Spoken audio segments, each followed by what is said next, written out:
The Chamber of Horrors, the WCW Phantom, some good matches, and Jim Herd pretty much torpedoing WCW into the goddamn ground. I'm Charles Rentham with the retro review of WCW Halloween Havoc 1991.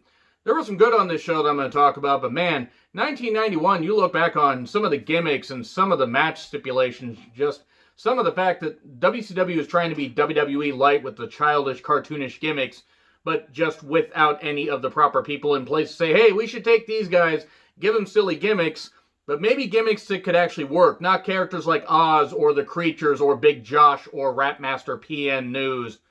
Man, even at 10 years old, I hated some of these goddamn gimmicks. So, at the UTC Arena in Chattanooga, Tennessee, 8,900 people apparently, and they were pretty goddamn loud. At least for some of the show. We have Shivani and JR on commentary, but then they are talking about who could be the WCW Phantom. And that's a mystery that goes on throughout the entire show. It's not like the Black Scorpion. They at least wrapped it up during this show.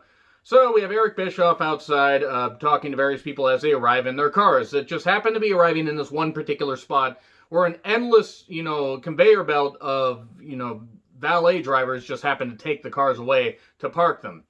And we get Cactus Jack and Abdullah the Butcher showing up. I hate Abdullah the Butcher, by the way, just especially based on that Bruiser Brody episode alone, of Dark Side of the Ring.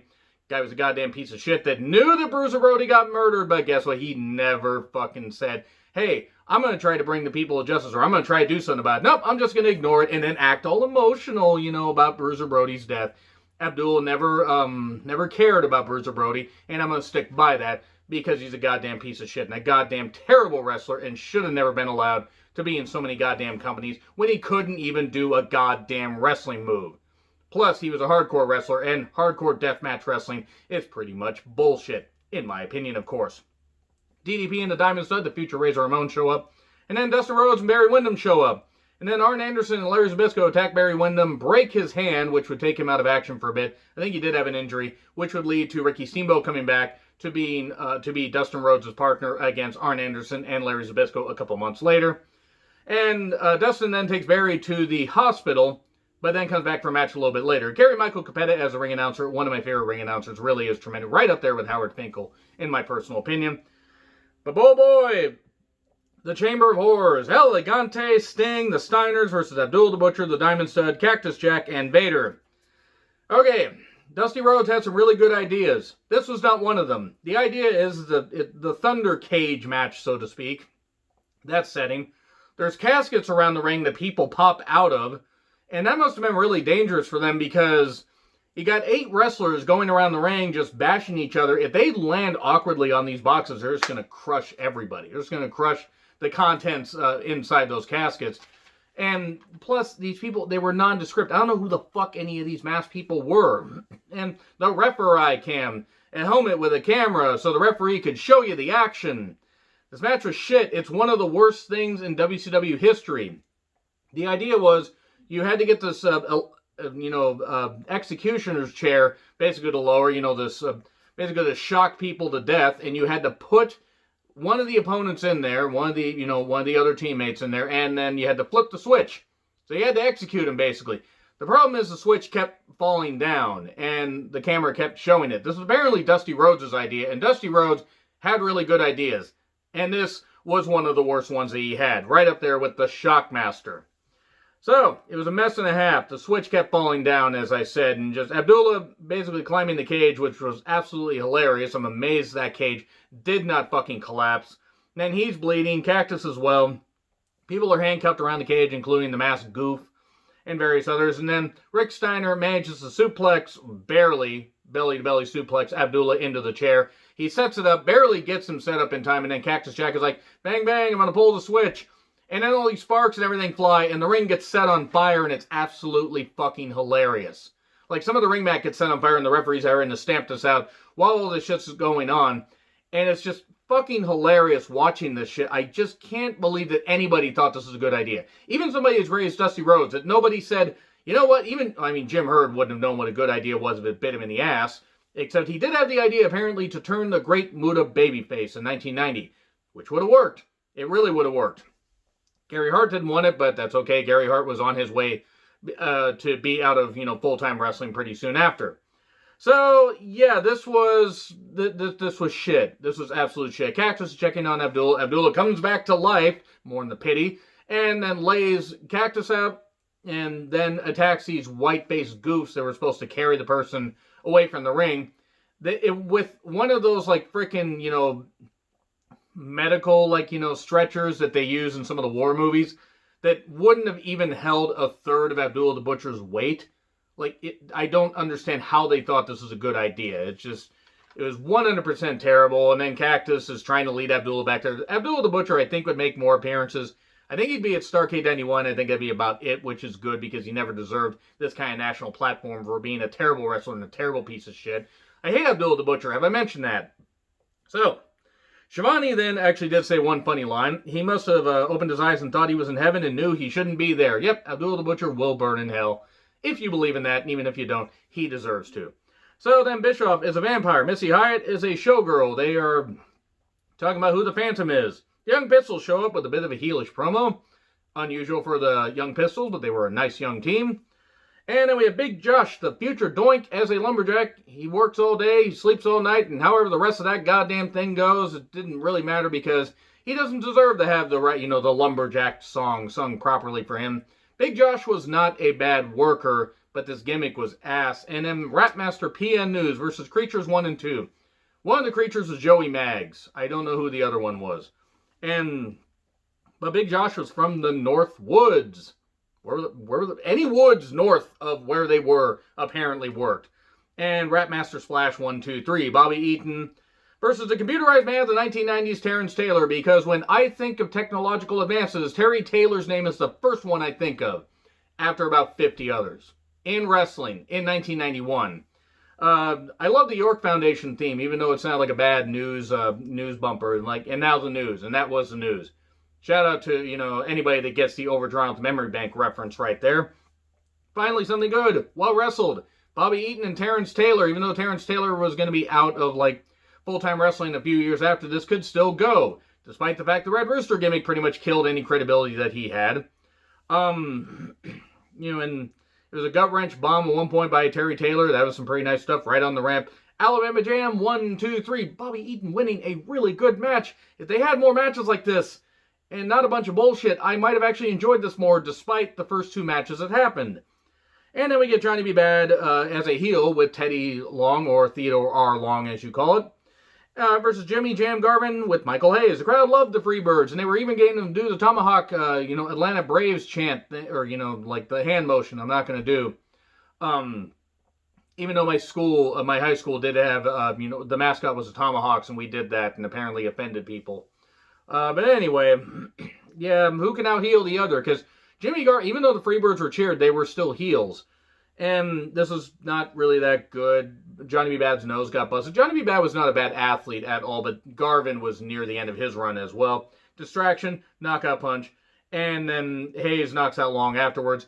And Teddy Long had to knock Garvin's foot off the rope, so, the referee didn't see. Even though his foot was over the ref and on the rope, they kind of badly timed that spot, but Johnny B. Bad wins. And then Missy Hyatt talks to Bobby while he's holding a pumpkin about who the WCW Phantom is.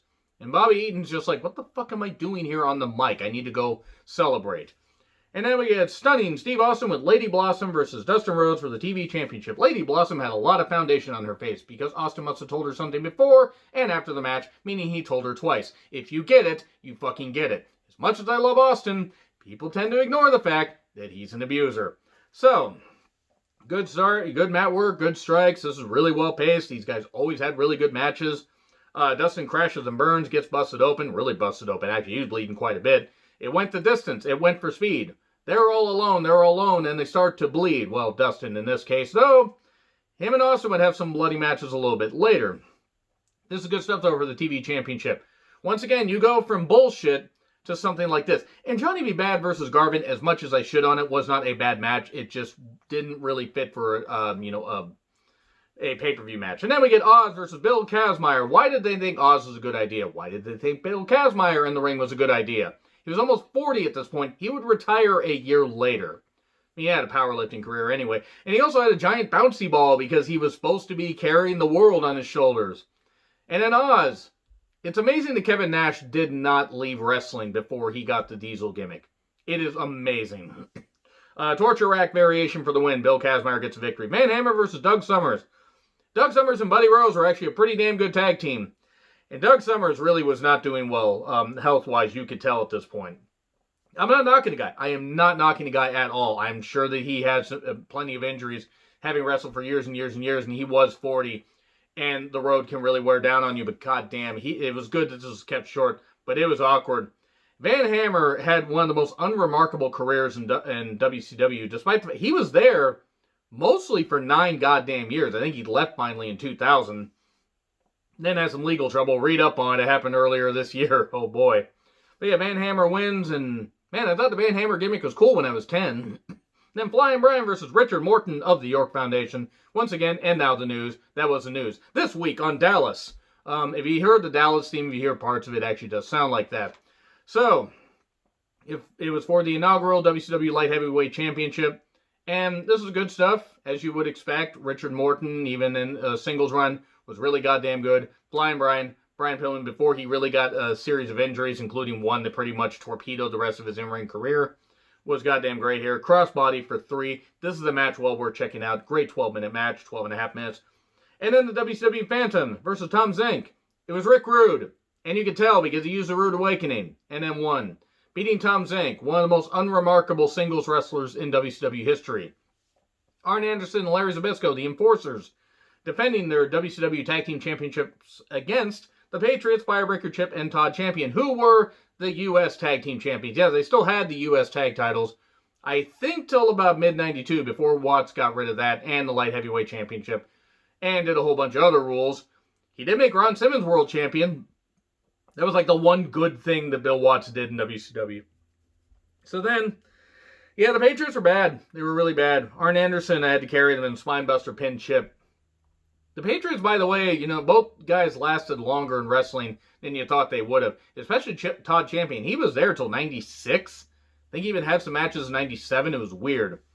So, then Bischoff interviews Paul E. Dangerously and Medusa. And then Rick Rude debuts, and his theme plays over at least half of his goddamn promo because nobody in production knew what the fuck they were doing.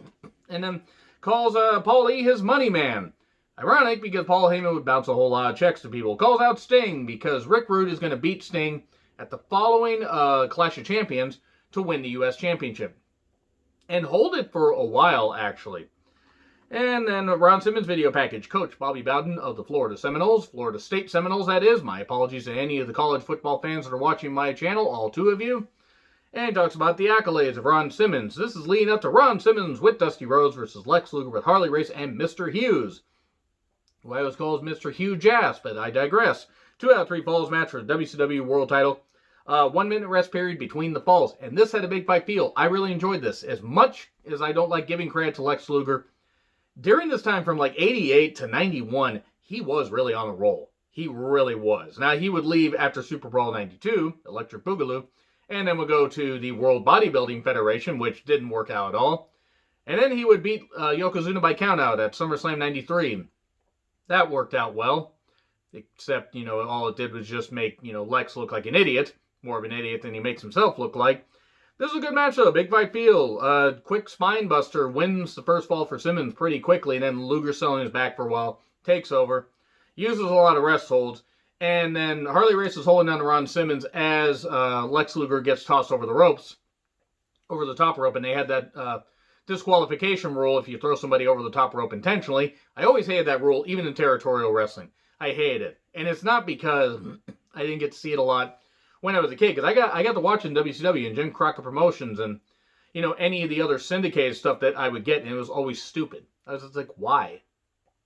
I mean, I could understand it into the 60s, maybe the 70s, but not by that point. Not by this point. So, that would lead to a second fall victory for Luger, and then Luger would, you know, get busted above the eye, so he would get a little more aggressive. Ron Simmons looked like he was going to get the victory. He had a nice superplex, but he hit into the ring post soon after. And then the pile driver for 3, which was called the Attitude Adjustment back then. No, really, it was actually called that. And Lex Luger retains the championship. Ron Simmons looks strong, and that's it right there. So anyway, agree, disagree, what I said, like, share, subscribe, Twitter handle in the description. I'm John Rethlin. I'll see you soon.